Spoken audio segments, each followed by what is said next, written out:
Galera, o Bahia iguala o número de pontos do Flamengo na liderança do Campeonato Brasileiro. Bahia vence, gol de Tassiano e gol de Stupinã.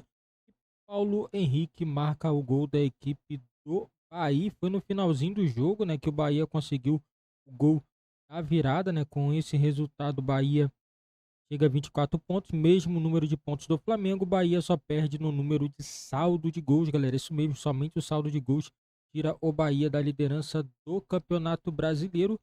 E já na próxima rodada, a Bahia joga contra o São Paulo. O Rogério Ceni vai rever a sua equipe de coração, né? A sua equipe aí, que ele já dirigiu também a equipe do São Paulo, e vai ter esse confronto, na minha opinião, o Bahia favorito contra a equipe do São Paulo no estádio do Morumbi. E vamos acompanhar aqui alguns lances também desse jogo entre Bahia e Vasco. Teve muita contestação também nesse jogo entre as duas equipes. Eu acho que isso é crucial. Você falou um ponto da regra. A regra fala o seguinte: nem todo golpear, a regra chama de golpear, né? Nem todo golpear o adversário é infração.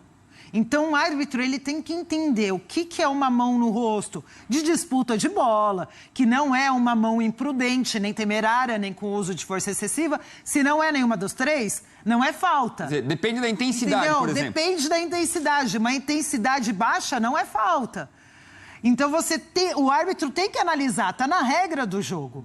Nem toda mão no rosto, como você bem disse, é falta. A questão é, Edu, as orientações que os árbitros recebem no Brasil. E dentro das orientações que os árbitros recebem no Brasil, está entrando muito dessa questão de tocou, atingiu o rosto do adversário, mesmo que a força for mínima, é cartão amarelo.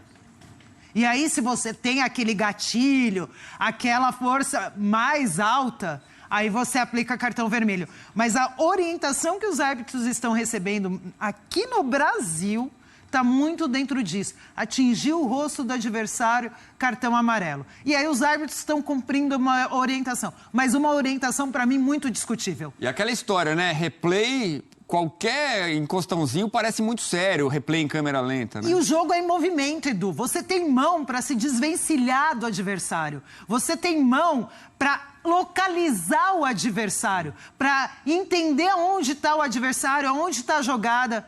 Entendeu? Você tem mão que não é mão de infração e a gente precisa entender essa diferença. Hoje no Brasil, a gente não percebe essa diferença. Os árbitros não conseguem diferenciar. E a hora, vamos ser sinceros, né? A hora que você assiste, a gente aqui, eu falo isso o tempo inteiro, a gente faz muito campeonato europeu. A gente vê uma diferença de critérios absurdas. Assistindo Eurocopa agora, tudo mais, você percebe a Premier League mesmo, La Liga, né, o campeonato italiano, a diferença de interpretação. A regra é uma só, a regra é da FIFA, mas parece que cada lugar está fazendo a sua regra. E a regra no Brasil, dentro das orientações que os árbitros recebem, eu acho que está fugindo muito do contexto do que é o jogo de futebol, do que é o futebol.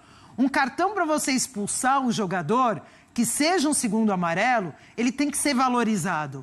Pois é. E os árbitros estão desvalorizando esse segundo amarelo. Verdade. Até a gente conversava mais cedo, né? O protocolo do VAR não pode chamar por um cartão amarelo, mesmo que seja o segundo amarelo. Eu acho isso um erro do protocolo. Mas, por enquanto, não vai ser mudado. Não adianta nem a gente falar muito, porque... Mas é isso, gera uma expulsão, então deveria estar incluído ali no rol de possíveis chamadas. Enfim. Mas se a gente não fala, Edu, de repente ninguém pensa, é verdade. Então eu acho que são coisas que a gente precisa começar a falar, a questionar, sabe? A falar assim, por que não incluir um segundo amarelo? Porque às vezes um segundo amarelo é injusto e você tira o jogador do jogo injustamente. Então... Pode não mudar a curto prazo, mas a partir do momento que a gente começa a questionar e a cobrar, por que não a FIFA pensar numa mudança de protocolo? De repente reverbera. Alô, dona FIFA, né? Valeu então, Rê. Obrigado. Bom descanso. Obrigada, bom estar aqui com vocês. Boa noite. Valeu, companheira. Vamos para os gols, então. Arena Fonte Nova. Ê, Bahia, hein? Tá lá em cima. Para alegria da massa tricolor.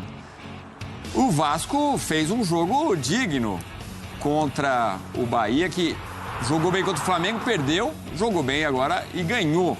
Tassiano fez o primeiro gol, o Carequinha chutou de fora da área, não deu para o Léo Jardim, que fez boas defesas também durante o jogo. A gente vê agora o gol de empate do Vasco.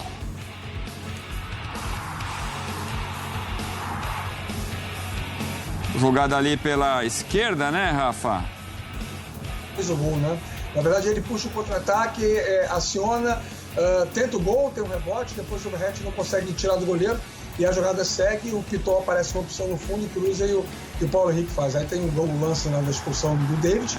Ele tomou um cartão amarelo também por uma jogada de força desnecessária, um cartão por jogada violenta. Excesso de vontade muitas vezes atrapalha também, né? E essa expulsão, Edu, aconteceu aos 14 minutos do segundo tempo.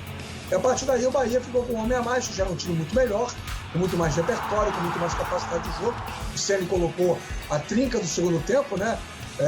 O Estupinhan, que fez o gol, além do Biel e do Ademir, abre um de cada lado, o Vasco com um homem a menos, o campo ficou muito grande e o Bahia conseguiu fazer o seu jogo. O técnico do Vasco, Rafael Paiva, que é o técnico interino, chegou a fazer algumas mudanças no time, né? Reforçou as duas laterais, manteve os titulares, colocou os laterais reservas para poder dobrar a marcação em cima desses pontas do Bahia. Estrategicamente pensou certo, mas na prática não foi suficiente. O Bahia fez 2-1 e o Vasco, apesar da valentia, né, que teve hoje em Salvador, perdeu mais uma no Brasileiro. Pois é, então o Paulo Henrique e o Estupinhan marcando. Paulo Henrique pro Vasco e o Estupinhan, o artilheiro dos gols do final, né? Oscar Estupinhan. Amuleto, né? Amuleto. E agora, assim, eu acho que é isso. O Vasco realmente ganhando uma cara mais sólida, né? Depois da saída do Álvaro Pacheco. Vem da goleada contra o São Paulo, mas fez um jogo digno contra um dos melhores times do Campeonato Brasileiro, que se foi mal na Copa do Nordeste, acabou eliminado na semifinal, foi mal no Campeonato Baiano, perdendo para o Vitória na decisão, tá aí no Campeonato Brasileiro e se coloca entre os candidatos a título, né, Rafa? Sim, tem bom técnico, tem bom elenco, tem peças de reposição, tem uma torcida que está lotando o estádio a cada jogo. A média do Bahia em casa no Campeonato Brasileiro é superior a 31 mil torcedores. Isso é um componente importante que pertence, né, à natureza do futebol. E nós sabemos o quanto que o torcedor do Bahia é apaixonado pelo seu time. Ano passado, né, viveu aquele drama da luta contra o rebaixamento até a última rodada, conseguiu se manter na primeira divisão, aumentou o investimento da SAF, aumentou a opção, a quantidade de peças, né, no seu elenco, incorporou mais, principalmente na fase ofensiva. Bahia hoje tem muitos jogadores de qualidade do meio para frente. Poucos times no Brasil têm 4 homens de meio campo que sabem jogar tecnicamente, como o Bahia tem, Jean Lucas, Caio Alexandre, o Everton Ribeiro e também o Cauli. Então, assim, não falta qualidade ao time do Bahia e tem essa metodologia, né? Esse jeito de jogar que o Rogério Ceni está implementando, de muita troca de passes, a crença no valor da posse de bola associativa, com movimentação sincronizada com a bola, infiltrações. Everton Ribeiro é um regente do time em campo. O Bahia joga uma bola bem redonda e mantendo essa característica vai brigar até o fim, penso eu, pelo título brasileiro. E o Vasco tem o seu campeonato à parte, né? Como é também o campeonato de outros times. Fluminense, no momento o Grêmio, o Corinthians, o Atlético Goianiense, quer se manter na primeira divisão. O Vasco precisa muito reagir e tem agora o clássico contra o Botafogo em casa, importante para isso também. Botafogo, nossa, obrigado pela deixa. Galera, é isso aí mesmo. A equipe do Vasco precisa reagir no Campeonato Brasileiro, apesar de ter feito um jogo bom contra a equipe do Bahia, fez um jogo de igual para igual. O Vasco conseguiu fazer um bom jogo. O Bahia é um time superior, uma equipe que está brigando pela liderança do Campeonato Brasileiro. Chegou a 24 pontos, mas assim, o Vasco, se quiser permanecer na Série A, vai ter que fazer muito mais do que está fazendo. Muito mais, porque hoje o Vasco é o 15º colocado, tem 10 pontos. Um número que espanta, o que mais me espanta nesse time do Vasco é a quantidade de derrotas. Você pegar, o Vasco é o time que mais perdeu no Campeonato Brasileiro. 12 rodadas, o Vasco tem 8 derrotas, um empate e 3 vitórias. É muito pouco, galera, muito pouco mesmo pro Vasco, um time grande. Não pode ficar nessa situação, o número de derrotas está muito grande aí pro time do Vasco, né, nesse início de campeonato. Você ter 12 jogos, você ter 8 derrotas é campanha de rebaixado. Mesmo não estando na zona de rebaixamento, é um início muito ruim. Vamos ver se o Vasco consegue embalar algumas vitórias para poder tirar esse retrospecto negativo do Campeonato Brasileiro. E falando do Bahia, o Rogério Ceni está fazendo um trabalho excelente E o Bahia chega à sua 7ª vitória no Campeonato Brasileiro, chega a 24 pontos, mesmo número de pontos do Flamengo.